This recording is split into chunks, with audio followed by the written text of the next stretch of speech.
let's go and look at that the thing with the laser thing, the laser disc. It's got the wide, what do you call that, letterbox? Let's watch that right now, and then we'll be back with some great. Wow! So you know how Cannibal Video, Liam interview last week, right? We're finally coming out of, I guess, Cannibal the musical season. I have to say, it's been really fun to, first of all, reconnect with a movie that was so special to me.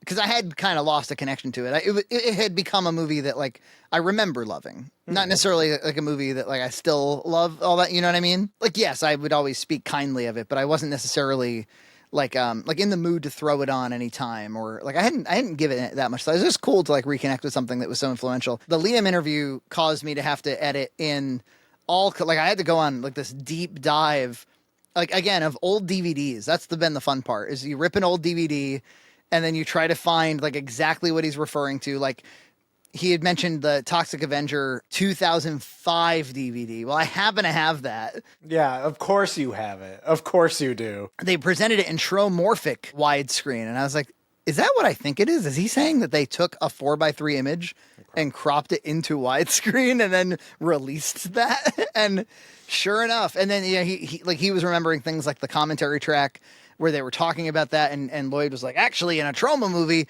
you get extra real estate. You get the top and the bottom so that you can see more butts. I love how everything with that dude. He's so elderly now too. But he still tries to get like every pun in. In fact, when I was scouring for footage, I saw this interview with Liam and Lloyd. They did like a co-interview together, and yeah, Lloyd's looking real old, man. Like a day will come for Lloyd, which is crazy. Like it like reminds me of like Mel Brooks, but like amped up. You know, like the corniness of Mel Brooks, but amped up and like more sleazy. He never misses an opportunity for a gag, even a shitty one. Anybody who's seen his episode of AVGN would know this. And I think that AVGN episode, just as a side note, I think did Lloyd a disservice. I think that Lloyd gives you a buffet of crap, and you've got to fashion that into something funny. And what I see is like they cut very little of Lloyd's improv. The interviewer was asking, like, is there anything that you can think of in your life that you really wish you had never seen, or it was the worst thing you had ever seen, or something like that?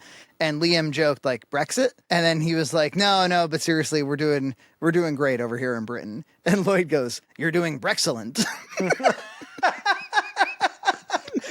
Brexit. Oh God. How's that going for you guys? Oh, it's excellent. Well, you're here now. You're fine. We're thriving over in the UK. Brexcellent. What's it? You miss every shot that you don't take. Exactly. It's like it's kind of like a David Zucker movie, or a Mel Brooks movie, where like I don't know, like you watch like an average Mel Brooks movie, maybe not the classics, but you watch an average Mel Brooks movie. I think you would probably rate the average gag at like a mid, right? Yeah. They're not all winners, but when they come at you fast, it kind of keeps you elated the whole movie. I think like Austin Powers is a bit like that too. You know, it's not all hilarious, but it kind of puts you into it and hysteria. I'll stay. Man, I've been like on a blackjack. Oh God, that movie is hilarious. Like, you know what? Austin Powers is funny. I went through like a period of my life where I was like, oh my God, it's so cringe. It's so derpy and shitty. I mean, pretty much anything. I mean, growing up, I never found right to be funny. Now it is. Or just like, or Seth Green's like, we could just like shoot him. Just like, I'll get my gun. I have a gun in my bedroom. We'll just fucking kill him. She's a man, baby. I mean, when I was 12 or whatever, Fat Bastard did hit. Oh yeah. So anyway, I brought up Cannibal because maybe this will be the kind of final thing I talk about, like the Troma, Cannibal, South Park stuff for a little while, because people sent me some shit. Just a reminder, when you talk about things you love, dedicated fans will be like, hey, do you have this though? And I'll send it to you. And then you say yes. And you give the stranger your address. Sure, send it over. I'm sometimes inclined to say no. But these fans, they find a way to send me things that I don't have that I should have. Things that are like, wow, that really fills a gap, man. This one's from Derek. who says, thanks for the doc. So this is specifically a thank you for making the Cannibal documentary. This is not for Boxmac. This is not for the Red Cow Arcade. This is some incredible stuff. So the first thing, and you used to be able to buy this off of, what was it, Spadoinkle.net or CannibalTheMusical.net, the Cannibal CD, the official, right? That's pretty cool. It is pretty cool. And like, of course, I've listened to the music a trillion times, but have I owned the real thing from Jason McHugh's hands? No. No. What? No. It's fallen apart a little bit, but look, you know, that nice glossy CD. Well, I mean, you think about like all of the, like, that makes me really think of listening to like early South Park music that they would release and stuff like that. Totally. Like, and you would, I would definitely listen to that stuff. Of course, I downloaded it off of Napster, but. And I was very, very touched actually, because Jason McHugh, the producer of Cannibal the Musical, the guy who's kind of kept it alive, he played one of the miners in the movie. I DM'd him on Facebook, and I said like, hey, you might want to know I made this documentary, and he watched it, and he left a comment on the video. He was like, this really adds like a nice, sweet perspective to the whole thing. This should be on every DVD release of the movie from this point on. He DM'd me back, and he said, Frankie, I love your doc. Amazing work. It should be on all the DVDs, lol. I will repost and promote for sure. Also, FYI, we have a new version of Cannibal on Stage coming to Denver in September. More news on that. So then, not to be outdone, so that's cool enough, right? That's amazing. I didn't know this existed. Cannibal the Musical single, Shatterproof. Oh, whoa. Right? How cool is that? And That is cool. It's Alfred Packer Shattered.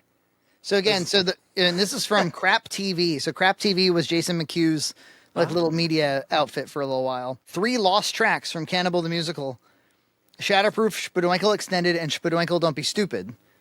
Don't be stupid, wait until spring. And Shatterproof is, I'm shatterproof. Is there like a quote by Trey Parker being like, I'm embarrassed for this? Don't release this, Jason. Please Seriously. don't release this. I'm totally seriously. Don't release it, please. I'm seriously. And I think the Spadoinkle Extended, I'll have to pop it in, but I think there's like a very like slow kind of ambling version of the song that's like, we sing the Spadoinkle song or something.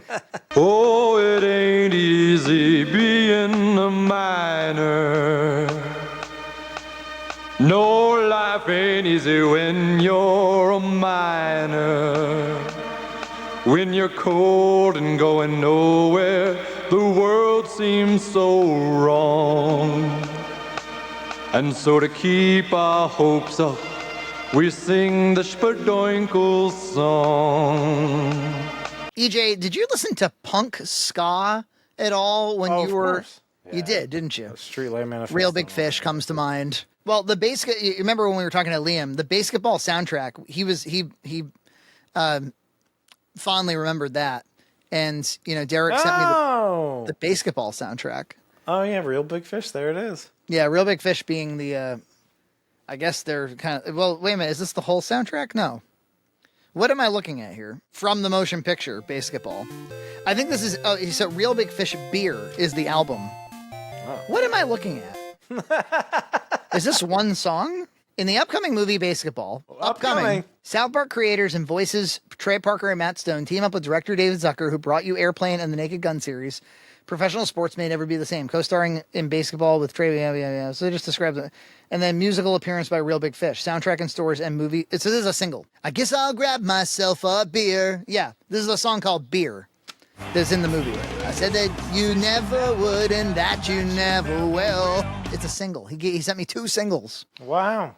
That is really cool. So then he's like, he throws in something in here that he forgot he threw in until I reminded him. And it turned out, in my family anyway, this turned out to be the biggest thing of all. Because Gloria saw it and she's like, what's that? So this is a very sun-bleached version of Cartoon All-Stars. Oh, okay, yeah. Cartoon All-Stars to the rescue. So for those who don't know. Is this like a drug PSA? Yes. There was in the 80s, I believe George Bush Sr. opens the cartoon with his wife, and they're like, hey, this is like, we made this for you to not do drugs. And it's starring Alvin and the Chipmunks, the Muppet Babies, Winnie the Pooh, the Looney Tunes, Alf, like an animated version of Alf, Garfield, the Smurfs, the DuckTales cast. They're all, Bugs. Ain't I a fucking stinker? I think Mike Matei's Bugs is kind of like his Inspector Gadget. I was like, well, Gloria, back then, I was like, listen, doing drugs, especially take it from Dad, who feels very strongly about this. Doing drugs is a really stupid thing to do, because what's going to happen is you're going to want to get off of drugs, and so you just don't do it in the first place. I said, however, in the 1980s, when Dad and Mom grew up, they had it. They were like, you know what we ought to do? We ought to just teach all the kids to stop doing drugs, and then they'll stop doing drugs, and this whole drugs thing will be behind us. And it didn't really work, and the lady doth protest too much. But they made stuff like this. And so she was like, this is fascinating. And so we watched the Nostalgia Critic episode. She's actually she's a pretty big Doug fan. But he keeps playing this one clip of Simon the Chipmunk from Alvin and the Chipmunks going, marijuana. Marijuana. And Gloria, It is bizarre. marijuana. Scoozy? Marijuana. Gloria could not get that out of her. First of all, she laughing her head off at this anti-drug quaint crap, and then second, couldn't all night I was trying to get her down in her bed, and she's going marijuana. That is. She thought it was pretty so incredible. funny. So thank you to Derek. That is a great haul, but there's more. There's more. A guy named Brock, a fan named Brock, sent me the 25th anniversary on vinyl. Not to be, and never, do me a favor, never describe vinyl records as vinyls, plural. I'm told in the comments there's a special place in hell. I'm told that how could you possibly be this dumb that you would take something that works in the singular and pluralize it to mean multiple. You shan't do that. I think it'd be fine if somebody commented, they're like, oh, actually, it's not plural. It's, it's singular. Oh, okay. Yeah, good point. Thanks. I put it in a title as vinyls. There's this one guy that was like, you can't possibly be that dumb. I told him to fuck off forever. And in the clip, I'm calling them records the whole time. I don't know if I even. We never said vinyls. I put it in the title because I was trying to get a fucking video uploaded for you all. You, for whom I have contempt. I don't have a record player, which is sad. I mean, of course, I've heard the music. In a way, the totem is good enough for me. Yeah. But the inside is fucking cool. It's got. Oh, whoa, cool. Oh, sweet. Yeah. That is awesome. And he bought this for me, brand new.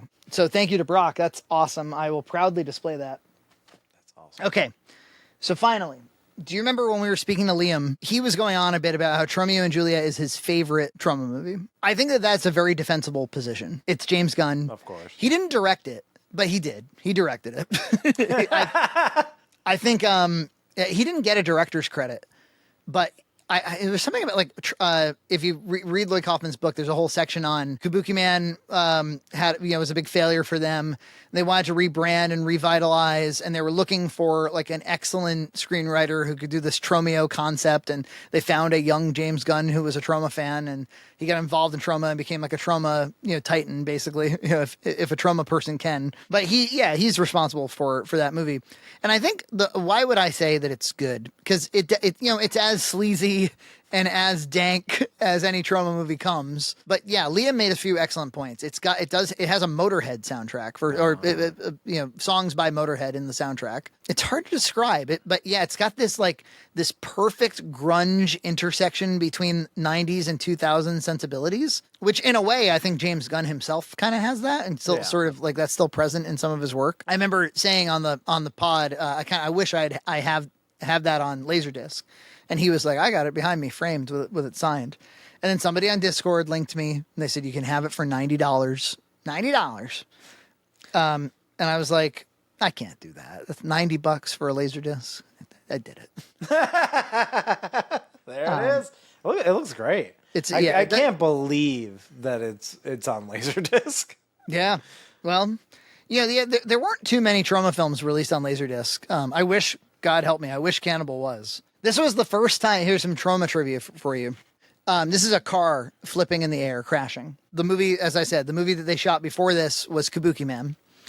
And as the story goes, they needed to do a car stunt, one car crashes into the other, causing it to catapult into the air, flip, and then fall to the street.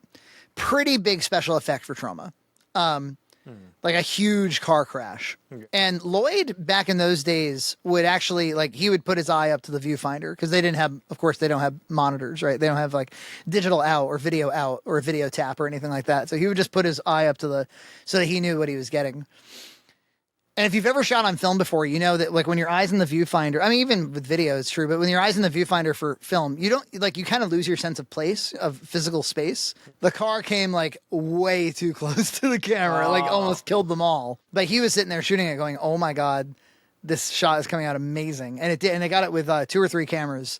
And it is like, it's again, for Troma, it's like a special shot. And this was the first time they were like, why don't we just use it again? Why don't we just put it in why don't we just put it in a second movie? And it happens to be it's James Gunn. He cameos as like an extra. He and his family are singing found a peanut just now. And then they crash into something, and then it cuts to the Kabuki Man car flip, the famous Kabuki Man car flip. And then from that point on, it became a tradition that every single movie, every Troma movie from that point forward, at some point, something in the movie has to happen that causes a car crash. Then they always famously will cut to that car crash. So anyway, awesome. Very happy to have this. This is a very proud addition to my Laserdisc collection for sure. When you guys handle the bird, try to jiggle it a little better so it looks more lively. And maybe only 2 of you should say duck rape. I'm fearful that the public won't understand what it is. Thank you. Subscribe to Red Cow Entertainment on Patreon for full episodes every other week.